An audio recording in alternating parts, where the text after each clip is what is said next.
Hi ಎಲ್ಲರಿಗೂ ನಮಸ್ಕಾರ. ನಾನು ಪ್ರಜಾವಾಣಿ ಪೇಪರ್ ಅಲ್ಲಿ 21ನೇ ತಾರೀಕು ಈ 21ನೇ ತಾರೀಕು ಪ್ರಜಾವಾಣಿ ಪೇಪರ್ ಅಲ್ಲಿ ಬಂದಿರುವಂತ ಇಂಪಾರ್ಟೆಂಟ್ ನ್ಯೂಸ್ ಅನ್ನ ಅನಲೈಸ್ ಮಾಡ್ತಾ ಇದ್ದೇನೆ. Prajavani paper as A competitive purpose very important ಆಗುತ್ತೆ. ನೋಡಿ, ಇವತ್ತಿನ ನ್ಯೂಸ್ ಈ ರೀತಿ ಇತ್ತು. ಬ್ರಿಟನ್ ಪ್ರಧಾನಿಯಾಗಿ ಹ್ಯಾಂಡಿ ಬರ್ನ್ಹ್ಯಾಮ್ ಅಧಿಕಾರ ಸ್ವೀಕಾರ ಅಂತ ಇತ್ತು. ಇವರು ಯಾವ ಪಕ್ಷದವರು ಅನ್ನೋದು ನಮ್ಗೆ ಸ್ವಲ್ಪ ಇಂಪಾರ್ಟೆಂಟ್ ನೆನ್ಪಿಟ್ಕೋಬೇಕಾಗುತ್ತೆ. ಬಂದ್ರೆ ಬರ್ಬೋದು ಮಲ್ಟಿಪಲ್ ಚಾಯ್ಸ್ ಅಲ್ಲಿ. ನೋಡಿ, ನೂತನ ಪ್ರಧಾನಿ ಲೇಬರ್ ಪಕ್ಷದ ನಾಯಕ ಹ್ಯಾಂಡಿ ಬರ್ನ್ಹ್ಯಾಮ್. ಯಾವ ಪಕ್ಷ? ಲೇಬರ್ ಪಕ್ಷ. ಯಾರು? Handy Burnham. ಬ್ರಿಟನ್ ನ ನೂತನ ಪ್ರಧಾನಿಯಾಗಿ ಸೋಮವಾರ ಅಧಿಕಾರ ಸ್ವೀಕರಿಸಿದ್ರು ಅಂತ ನ್ಯೂಸ್ ಬಂದಿತ್ತು. ನಾನು ನೆಕ್ಸ್ಟ್ ಪಾಯಿಂಟ್ ಗೆ ಹೋಗ್ತಾ ಇದ್ದೇನೆ. ಪ್ರಜಾವಾಣಿ ಪೇಪರ್ ಅಲ್ಲಿ ಬಂದಂತ next point, exam point of view ಏನ್ ಬಂದಿತ್ತು ಅಂತಂದ್ರೆ, ಇಲ್ಲಿ ಒಂದು ಬಂದಿತ್ತು ನೋಡಿ, ಕ್ವೀನ್ ಸಿಟಿಗೆ ಲಕ್ಸಂಬರ್ಗ್ ಸಹಭಾಗಿತ್ವ ಅಂತ ಬಂದಿತ್ತು. ನೋಡಿ, ಕ್ವೀನ್ ಸಿಟಿ ಏನ್ ನ್ಯೂಸ್ ಇತ್ತು ಅಂತಂದ್ರೆ, ದಾಬಸ್ಪೇಟೆ ದೊಡ್ಡಬಳ್ಳಾಪುರ ನಡುವೆ ಅಭಿವೃದ್ಧಿಪಡಿಸುತ್ತಿರುವ ಕ್ವೀನ್ ಸಿಟಿಯಲ್ಲಿ ಹೂಡಿಕೆ ಮಾಡಲು ವಿವಿಧ ಯೋಜನೆಗಳ ಸಹಭಾಗಿತ್ವ ಪಡೆಯಲು ಲಕ್ಸಂಬರ್ಗ್ ಅನ್ನೋ ಒಂದು ದೇಶ ಆಸಕ್ತಿ ತೋರಿಸಿದೆ ಅಂತ ಬಂದಿತ್ತು. ನಮ್ಮ ಸ್ಟೇಟ್ ನ್ಯೂಸ್ ಪೇಪರ್ ಅಲ್ಲಿ ಲಕ್ಸಂಬರ್ಗ್ ಅನ್ನೋ ಒಂದು ದೇಶ ಬಂದಿರೋದ್ರಿಂದ ಆ ದೇಶದ ಬಗ್ಗೆ ನಾವು ಎಕ್ಸಾಮ್ ಪಾಯಿಂಟ್ ಆಫ್ ವ್ಯೂ ಎರಡು ನೆನ್ಪಿಟ್ಕೋಬೇಕಾಗುತ್ತೆ. ನೋಡಿ, ಕ್ವೀನ್ ಸಿಟಿ ಯೋಜನೆ. ಕ್ವೀನ್ ಸಿಟಿ ಅಂತ ಅಂದ್ರೆ ನಾಲೆಜ್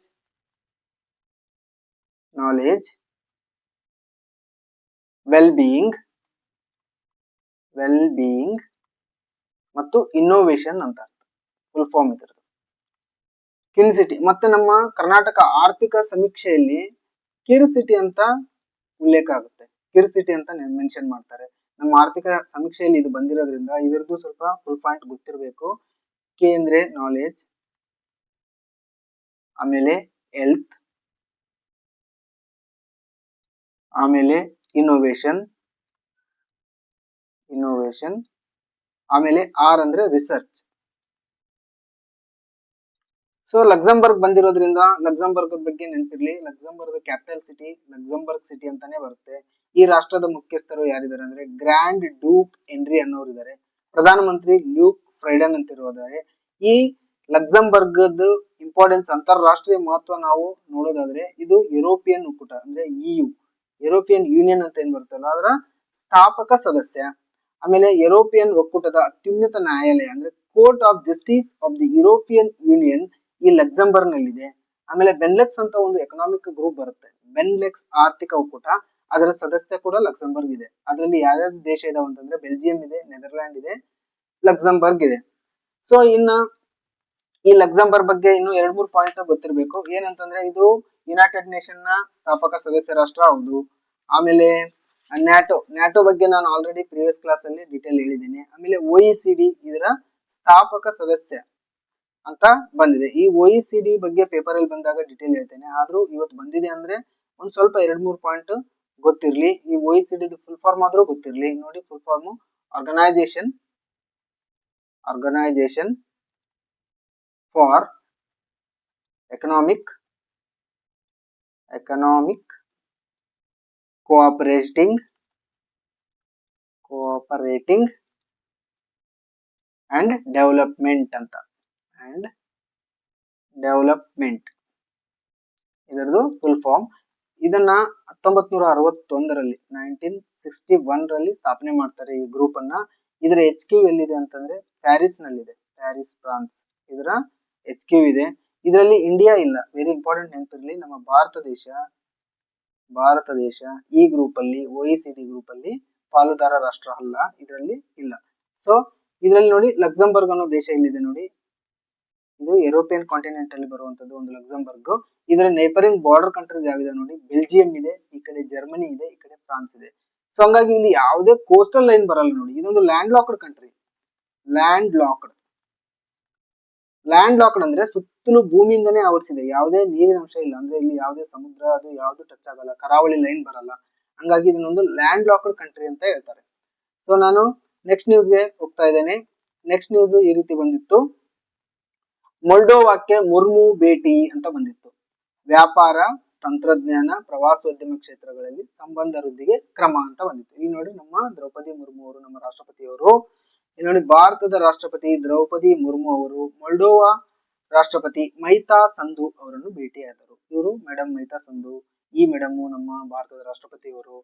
ಸೊ ಭಾರತದ ರಾಷ್ಟ್ರಪತಿಯವರು ಮೊಲ್ಡೋವಾ ದೇಶಕ್ಕೆ ಭೇಟಿ ನೀಡೋದ್ರಿಂದ ಇಲ್ಲಿ ನೋಡಿ, ಇನ್ನೂ 2 ದೇಶಕ್ಕೆ ಭೇಟಿ ನೀಡ್ತಾರೆ ಅವರು. ರೊಮೇನಿಯಾಕ್ಕೂ ಹೋಗೋರಿದ್ದಾರೆ, ಮತ್ತೆ ಆಮೇಲೆ ಇನ್ನೊಂದು ದೇಶ ಇದೆ ಮೆಸಿಡೋನಿಯಾ, ಇಲ್ಲಿ ಕೂಡ ಭೇಟಿ ಆಗ್ತಾ ಇದ್ದಾರೆ. ಸೊ ಅದು ನೆಕ್ಸ್ಟ್ ಡೇಲಿ ಪೇಪರ್ ಅಲ್ಲಿ ಬರ್ಬೋದು.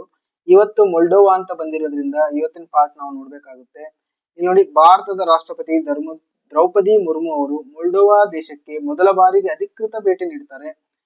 ಭಾರತದ ರಾಷ್ಟ್ರಪತಿಯವರು ಮೊಲ್ಡೋವಾಗೆ ಭೇಟಿ ನೀಡುತ್ತಿರುವುದು ಇದೇ ಮೊದಲು ಅಂತ ನೋಡ್ರಿ. ನಮ್ದು ಅರೌಂಡ್ 1947 ಅಲ್ಲಿ ಫ್ರೀಡಮ್ ಆಗುತ್ತೆ. ಈಗ 2026 ಅಂದ್ರೆ ಸುಮಾರು ಒಂದು 79 ಇಯರ್ಸ್ ತನ ನಮ್ಮ ರಾಷ್ಟ್ರಪತಿಯವರು ಯಾರು ಅಲ್ಲಿಗೆ ಹೋಗಿರ್ಲಿಲ್ಲ ಅಂತ, ಆ ದೇಶಕ್ಕೆ ಭೇಟಿ ನೀಡಿರ್ಲಿಲ್ಲ. ಇದೇ ಮೊದಲ ಬಾರಿ ನಮ್ಮ ಪ್ರೆಸೆಂಟ್ ರಾಷ್ಟ್ರಪತಿಯವರು ಹೋಗಿದ್ದಾರೆ. ಸೊ ಆ ದೇಶದ ಬಗ್ಗೆ ನಾವು ಒಂದ್ 2-3 point exam point of view ನೋಡೋದಾದ್ರೆ, ಈ ಮೊಲ್ಡೋವಾ ಅನ್ನೋದು ಪೂರ್ವ ಯುರೋಪಿನ ಒಂದು ದೇಶ. ಇದು 1990 ಸೋವಿಯತ್ ಒಕ್ಕೂಟದಿಂದ ಸ್ವಾತಂತ್ರ್ಯವನ್ನು ಪಡೆದುಕೊಳ್ಳುತ್ತೆ. ಇದರ ರಾಜಧಾನಿ ಚಿಸಿನು. ರಾಷ್ಟ್ರಪತಿ ಮೈಯಾ ಸಂದು ಅವರಿದ್ದಾರೆ. ಆಮೇಲೆ ಕರೆನ್ಸಿ ಮೊಲ್ಡೋವನ್ ಲಿಯೋ ಅನ್ನೋದು ಕರೆನ್ಸಿ. ಇದು ಯಾವ ಖಂಡದಲ್ಲಿ ಬರುತ್ತೆ?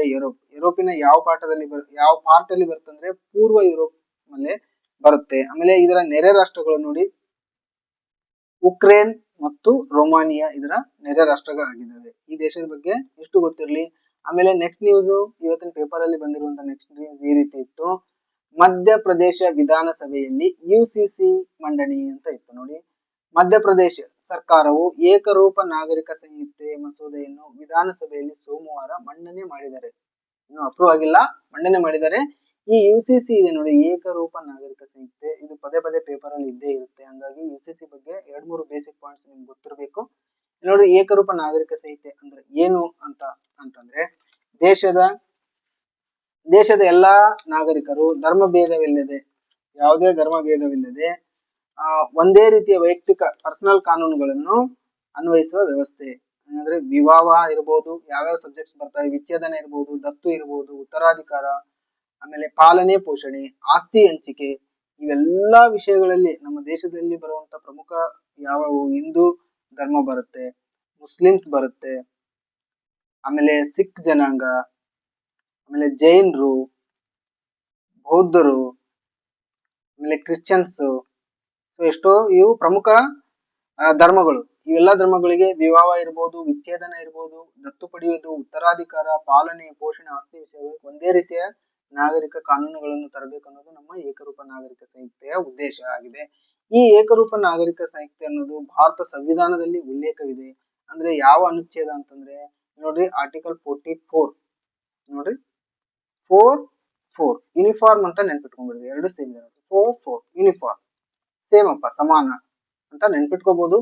ಆಮೇಲೆ ಇದು directive principles of state policy, DPSP ಅಂತ ಹೇಳ್ತಿರ್ತಾರೆ. ರಾಜ್ಯವು ದೇಶದಲ್ಲಿ ಏಕರೂಪ ನಾಗರಿಕ ಸಂಹಿತೆ ಜಾರಿಗೊಳಿಸಲು ಪ್ರಯತ್ನಿಸಬೇಕು ಅಂತ ಹೇಳಿ ಈ ಆರ್ಟಿಕಲ್ ಹೇಳುತ್ತೆ, ಭಾರತ ಸಂವಿಧಾನದ ಆರ್ಟಿಕಲ್. ಇದು ಮೂಲಭೂತ ಹಕ್ಕು, ಫಂಡಮೆಂಟಲ್ ರೈಟ್ ಅಲ್ಲ, ನಿರ್ದೇಶಕ ತತ್ವವಾಗಿದೆ. ಇದು ವೆರಿ ಇಂಪಾರ್ಟೆಂಟ್ ನೋಡಿ. ಇದು ಸಂವಿಧಾನದಲ್ಲಿ ಇದೆ, ಅಂದ್ರೆ ಜಾರಿಗೆ ಬಂದಿಲ್ಲ. ಯಾಕಂತಂದ್ರೆ ಇದು ಮೂಲಭೂತ ಹಕ್ಕಲ್ಲ, ಇದನ್ನು ಸಂವಿಧಾನದಲ್ಲಿ ಇಟ್ಟಿದ್ದಾರೆ. ಇದು ಜಾರಿಗೆ ಬರಬೇಕು ಅಂತಂದ್ರೆ ಇದನ್ನು ಕಾನೂನು ಮಾಡಿ, ಇದನ್ನ ಸಂಸತ್ತಿನಲ್ಲಿ ಅನುಮೋದನೆ ತಗೊಂಡು ಅಥವಾ ಕಾನೂನು ಮಾಡಿ ಇದನ್ನ ಜಾರಿಗೆ ತರಬೇಕಾಗುತ್ತೆ.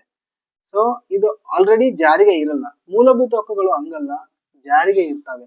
ಅದಕ್ಕೂ ಇದಕ್ಕೂ ವೆರಿ ಇಂಪಾರ್ಟೆಂಟ್ ಡಿಫರೆನ್ಸ್ ಏನಂತಂದ್ರೆ, ಮೂಲಭೂತ ಹಕ್ಕುಗಳು ನ್ಯಾಯ ರಕ್ಷಿತವಾದವುಗಳು ಮತ್ತು DPSP ಡೈರೆಕ್ಟಿವ್ ಪ್ರಿನ್ಸಿಪಲ್ಸ್ ನ್ಯಾಯ ರಕ್ಷಿತವಾದವುಗಳಲ್ಲ. ಅಂದ್ರೆ ಫಂಡಮೆಂಟಲ್ ರೈಟ್ಸ್ ಏನಾದ್ರೂ ಉಲ್ಲಂಘನೆ ಆಯ್ತು ಅಂದ್ರೆ, ಈಗ 17ನೇ ವಿಧಿ ಪ್ರಕಾರ ಅಸ್ಪೃಶ್ಯತೆ ಆಚರಣೆ ಮಾಡಬಾರ್ದು, ಅನ್ಟಚಬಿಲಿಟಿ ಮಾಡಬಾರ್ದು ಅಂತ ನಮ್ಮ 17ನೇ ವಿಧಿ ಹೇಳುತ್ತೆ. ಈ 17ನೇ ವಿಧಿ ಏನಾದ್ರು ಯಾರಿಂದಾದ್ರೂ ಉಲ್ಲಂಘನೆ ಆದ್ರೆ ನೀವು ಡೈರೆಕ್ಟ್ ಕೋರ್ಟ್ಗೆ ಹೋಗ್ಬೋದು. 32ನೇ ವಿಧಿ ಪ್ರಕಾರ ನೀವು ಡೈರೆಕ್ಟ್ ಕೋರ್ಟ್ ಅಲ್ಲಿ ರಿಟ್ ಕೂಡ ಸಲ್ಲಿಸಬಹುದು. ಅಂದ್ರೆ ನೀವು ಕೋರ್ಟ್ಗೆ ಹೋಗಿ ಇದನ್ನ ಕ್ವಶನ್ ಮಾಡಬಹುದು. ಆದ್ರೆ directive principles of state policy violation ಆದ್ರೆ ನೀವು ಕೋರ್ಟ್ಗೆ ಹೋಗ್ಲಿಕ್ಕೆ ಬರೋದಿಲ್ಲ. ಸೊ ಅದರದ್ದು ಮೇನ್ ಡಿಫರೆನ್ಸ್ ಈ directive principles of state policy ಮತ್ತು ಫಂಡಮೆಂಟಲ್ ರೈಟ್ಸ್ ಸ್ವಲ್ಪ ತಲೆಯಲ್ಲಿ ಇರಲಿ. ಆಮೇಲೆ ಈ ರೀತಿ ಏಕರೂಪ ನಾಗರಿಕ ಸಂಹಿತೆ ಯಾವ್ದಾದ್ರು ರಾಜ್ಯದಲ್ಲಿ ನಮ್ಮ ಭಾರತದಲ್ಲಿ ಇದೆಯಾ ಅಂದ್ರೆ ಗೋವಾದಲ್ಲಿ ಇದೆ ನೋಡಿ. ಪೋರ್ಚುಗೀಸ್ ಸಿವಿಲ್ ಕೋಡ್ ಇದೆ. ಈ ಪೋರ್ಚುಗೀಸರು 1961 ನಲ್ಲಿ ನಮ್ಮ ದೇಶವನ್ನು ಬಿಟ್ಟು ಹೋಗ್ತಾರೆ. ಗೋವಾ ವಿಮೋಚನೆ ಅಂತ ಬರುತ್ತೆ. ಆರ್ಮಿ ಆಪರೇಷನ್ ಒಂದು ಮಾಡಿ ಈ ಪೋರ್ಚುಗೀಸರನ್ನ ಗೋವಾದಿಂದ ಬಿಡಿಸಿ ಕಳಿಸಲಾಗುತ್ತೆ. ಅದು 1961 ರಲ್ಲಿ. ಇನ್ನು ಉತ್ತರಾಖಂಡದಲ್ಲಿ ನೋಡಿ 2024 ಅಲ್ಲಿ UCC ಕಾನೂನು ಅಂಗೀಕಾರ. ಈ ಉತ್ತರಾಖಂಡ ನಮ್ಮ ಭಾರತದ ಮೊದಲ ರಾಜ್ಯ. ಈ 2024 ಅಲ್ಲಿ UCCಯನ್ನ ಅಂಗೀಕಾರ ಮಾಡ್ತಾರೆ. ಅದಕ್ಕೆ ಒಂದು ನೇಮಕ ಮಾಡಿರ್ತಾರೆ ಸಮಿತಿ. ಆ ಸಮಿತಿ ಅಧ್ಯಕ್ಷರು ಜಸ್ಟಿಸ್ ರಂಜನ್ ಪ್ರಕಾಶ್ ದೇಸಾಯಿ ಇರ್ತಾರೆ. ಜಸ್ಟಿಸ್ ರಂಜನ್ ಪ್ರಕಾಶ್ ದೇಸಾಯಿ. ಈ UCCಗೆ ಸಂಬಂಧಪಟ್ಟಂತ ಇನ್ನು 2-3 ತೀರ್ಪುಗಳು ಯಾವ್ಯಾವ ಅಂದ್ರೆ ಪ್ರಕರಣಗಳು, ನ್ಯಾಯಾಂಗ ಪ್ರಕರಣಗಳು ಅಂತ ಬರ್ತವೆ ನೋಡಿ. ಮೊಹಮ್ಮದ್ ಅಹಮದ್ ಖಾನ್ ವರ್ಸಸ್ ಶಹಾಬಾನು ಬೇಗಂ 1985. ಇದು UCC ಅಗತ್ಯತೆಯನ್ನು ಸುಪ್ರೀಂ ಕೋರ್ಟ್ ಉಲ್ಲೇಖಿಸುತ್ತೆ ಈ ಒಂದು ಪ್ರಕರಣದ ಮುಖಾಂತರ. ಇನ್ನೊಂದು ಪ್ರಕರಣ ಸರಳಾ ಮುದ್ಗಲ್ ಮತ್ತು ಯೂನಿಯನ್ ಆಫ್ ಇಂಡಿಯಾ 1995. ಇದರಲ್ಲಿ UCC ಜಾರಿಗೆ ಸಂಬಂಧಿಸಿದಂತೆ ನ್ಯಾಯಾಲಯ ಅಭಿಪ್ರಾಯಪಟ್ಟಿತು. ಆಮೇಲೆ John Vallamattam V versus Union of India 2003. ಇದು ಸಮಾನ ನಾಗರಿಕ ಕಾನೂನುಗಳ ಅಗತ್ಯತೆಯನ್ನು ಪುನರುಚ್ಚರಿಸಿತು. ಈ ಒಂದು 3 ಪ್ರಕರಣಗಳು ಕೂಡ UCCಗೆ ಸಂಬಂಧಪಟ್ಟಿದ್ದಾವೆ. ಸೊ ನಾನು ನೆಕ್ಸ್ಟ್ ನ್ಯೂಸ್ಗೆ ಪೇಪರ್ ಅಲ್ಲಿ ಬಂದಿರುವಂತ ನೆಕ್ಸ್ಟ್ ನ್ಯೂಸ್ಗೆ ಹೋಗ್ತಾ ಇದ್ದೇನೆ. ಈ ರೀತಿ ಒಂದು ನ್ಯೂಸ್ ಬಂದಿತ್ತು ನೋಡಿ, ಡೆಂಗಿ ಲಸಿಕೆಗೆ ಅನುಮತಿ ಅಂತ ಬಂದಿತ್ತು. ಡೆಂಗಿ ನಿಯಂತ್ರಿಸುವ ಲಸಿಕೆ ಕ್ಯುಡೆಂಗಾವನ್ನು ಭಾರತದ ಮಾರುಕಟ್ಟೆಗೆ ಬಿಡುಗಡೆಗೊಳಿಸಲು ಭಾರತ ಔಷಧ ನಿಯಂತ್ರಕ ಮಹಾನಿರ್ದೇಶನಾಲಯ ಅನುಮತಿ ನೀಡಿದೆ ಅಂತ ಹೇಳಿ ಬಂದಿತ್ತು.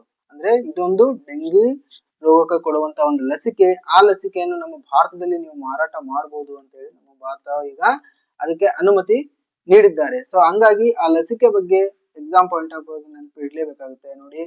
ಕ್ಯುಡೆಂಗಾ TAK-03 ಅನ್ನೋದು ಒಂದು ಲಸಿಕೆ. ಯಾವ ರೋಗಕ್ಕೆ ಸಂಬಂಧಪಟ್ಟಿದ್ದು? ಡೆಂಗ್ಯೂಗೆ ಸಂಬಂಧಪಟ್ಟಿದ್ದು. ಈ ಲಸಿಕೆ ಹೆಸರೇನು? ಕ್ಯುಡೆಂಗಾ. ಇದನ್ನು ಅಭಿವೃದ್ಧಿಪಡಿಸಿದವರು ಟಕೆಡಾ ಬಯೋ ಫಾರ್ಮಾಸ್ಯೂಟಿಕಲ್ಸ್. ಇದು ಜಪಾನ್ ಮೂಲದ್ದು.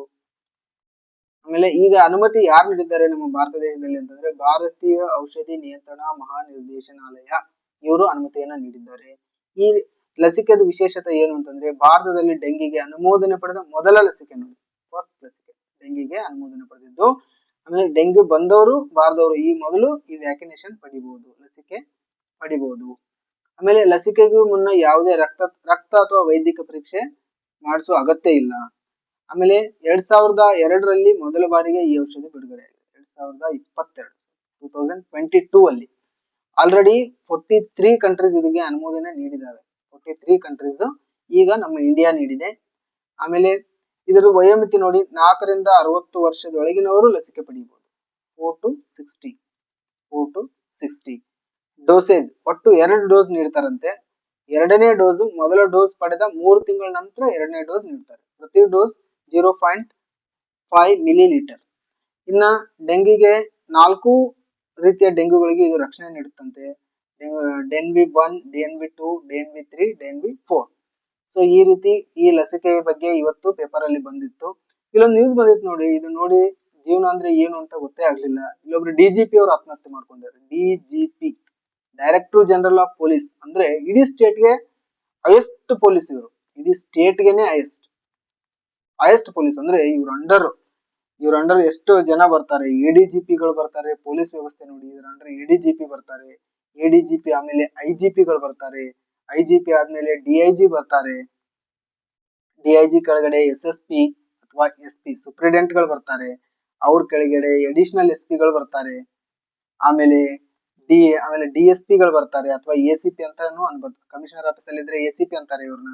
ಆಮೇಲೆ ಇನ್ಸ್ಪೆಕ್ಟರ್ಸ್, ಆಮೇಲೆ PSI, ಆಮೇಲೆ ASI, ಆಮೇಲೆ ಪೊಲೀಸ್ ಹೆಡ್ ಕಾನ್ಸ್ಟೇಬಲ್ಸ್, ಆಮೇಲೆ ಕಾನ್ಸ್ಟೇಬಲ್ಸ್. ಇಷ್ಟು ಅಧಿಕಾರಿಗಳಿಗಿಂತ ಮೇಲೆ ಇರ್ತಾರೆ ನಮ್ಮ DGP ಅವರು. ನಾವೆಲ್ಲ ಒಂದು ಪೊಲೀಸ್ ಕಾನ್ಸ್ಟೇಬಲ್ ತಗೊಂಡು ಜೀವನ ರೂಪಿಸ್ಕೋಬೇಕು ಅಂತ ಶ್ರಮ ಪಡ್ತಾ ಇದ್ದೇವೆ. ಆದ್ರೆ ಇವರು DGP ಪೋಸ್ಟ್ ಅಲ್ಲಿ ಇದ್ದಾರೆ, ಡೈರೆಕ್ಟರ್ ಜನರಲ್ ಆಫ್ ಪೋಸ್ಟ್ ಅಲ್ಲಿ ಇದ್ದಾರೆ. ಆದ್ರೂ ಕೂಡ ಇವ್ರಿಗೆ ತೃಪ್ತಿ ಸಿಕ್ಕಿಲ್ಲ. ಇವ್ರಿಗೂ ಲೈಫ್ ಅಲ್ಲಿ ಏನೋ ಸಮಸ್ಯೆಗಳು, ಇವ್ರಿಗೂ ಈ ಜೀವನವೇ ಬೇಡ ಅಂತ ಅನಿಸಿ ಸುಸೈಡ್ ಮಾಡ್ಕೊಂಡಿದ್ದಾರೆ ನೋಡಿ. DGP ಪೋಸ್ಟ್ ಅಲ್ಲಿ ಇರುವಂತ ಒಬ್ಬ ವ್ಯಕ್ತಿ ಈ ಜೀವನ ಬೇಡ, ಬೇಸರ ಆಗಿದೆ ಅಂತ ಒಂದು ಸುಸೈಡ್ ಮಾಡ್ಕೊಂಡಿದ್ದಾರೆ. ಅಂದ್ರೆ ಈ ನ್ಯೂಸ್ ಓದಿದ್ರೆ ಈ ಜೀವನ ಅಂದ್ರೆ ಏನ್ ಅನ್ನೋದೇ ಗೊತ್ತಾಗೋದಿಲ್ಲ. ಸೊ ನಾನು ಇವತ್ತಿಗೆ ಈ ಕ್ಲಾಸ್ ಅನ್ನ ಮುಗಿಸ್ತಾ ಇದ್ದೇನೆ. ಏನಾದ್ರೂ ವಿಷಯ ಇದ್ರೆ, ನಿಮ್ಗೆ ಏನಾದ್ರೂ ಎಕ್ಸ್ಟ್ರಾ ನಾಲೆಜ್ ಇದ್ರೆ, ಯಾವ್ದಾದ್ರು ಮಿಸ್ ಆದ್ರೆ, ಏನಾದ್ರೂ ರಾಂಗ್ ಆದ್ರೆ ನೀವು ಕಮೆಂಟ್ ಮಾಡ್ಬೋದು. ಎಲ್ಲರಿಗೂ ನಮಸ್ಕಾರ, ಬಾಯ್.